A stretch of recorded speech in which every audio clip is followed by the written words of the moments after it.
आज गुड़िया बहुत खुश थी क्योंकि आज गुड़िया की नानो जो आ रही थी।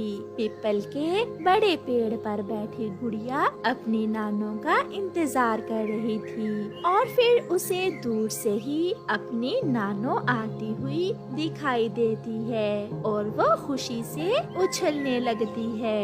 नानो आ गई, नानो आ गई। ऐसे कहते हुए गुड़िया उड़कर अपनी नानो की तरफ जाती है। नानो, मैं सुबह से ही आपका इंतजार कर रही थी। बहुत गर्मी थी गुड़िया बेटी, बहुत मुश्किल से यहाँ तक पहुँची हूँ। फिर गुड़िया और उसकी नानो घर आ जाती हैं। गुड़िया की मम्मा नानो को ठंडा लाल शरबत देती है। बारिश हुए भी काफी समय बीत गया है, इसलिए गर्मी बहुत बढ़ गई है। नानो, नानो, मेरे लिए क्या लाई है? मैं अपनी गुड़िया के लिए लाई हूँ छोटी सी गुड़िया। ये कहते हुए गुड़िया की नानो अपने थैले से गुड़िया को एक गुड़िया निकाल कर देती है, जिसे देखकर गुड़िया बहुत खुश होती है। माँ, सब पड़ोसी ठीक थे क्या? हाँ बेटी, सब ठीक थे। तुम तो आई नहीं मुझसे मिलने, सोचा मैं ही मिल आती हूँ। फिर वो सब ऐसे बातें करते हैं। फिर शाम को गुड़िया की मम्मा नानो को खाना देती है। मम्मा, मैं भी खाना नानो के साथ ही खाऊंगी।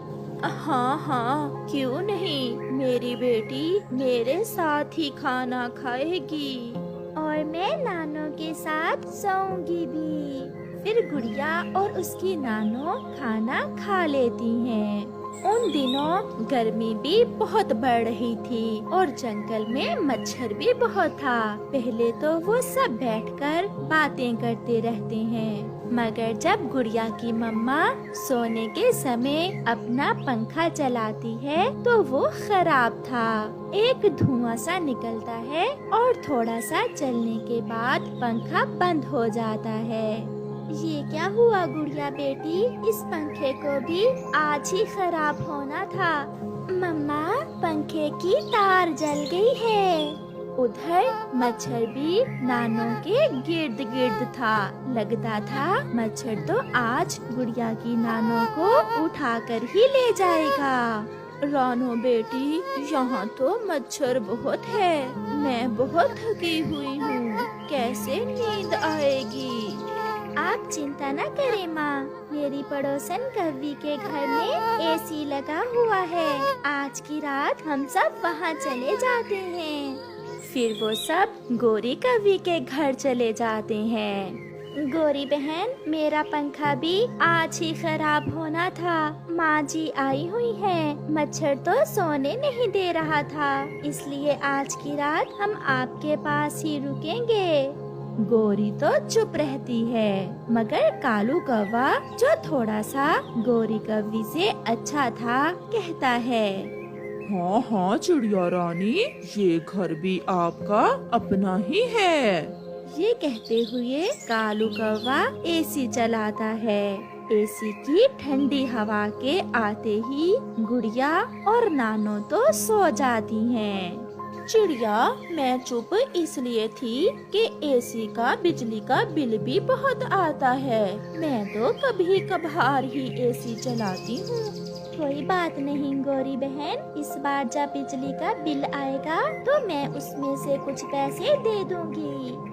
ये सुनकर गोरी कव्वी बहुत खुश होती है। रात गुजर जाती है और फिर गुड़िया की नानो भी वापस चली जाती है।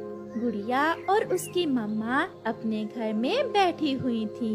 गुड़िया आज बहुत उदास थी। कल इस समय नानो रास्ते में हमारे पास आ रही थी। मुझे पता है बेटी, आप बहुत उदास हो। चिंता ना करो, जब गर्मियों की छुट्टियां होंगी तो मैं आपको ले जाऊंगी नानो के पास।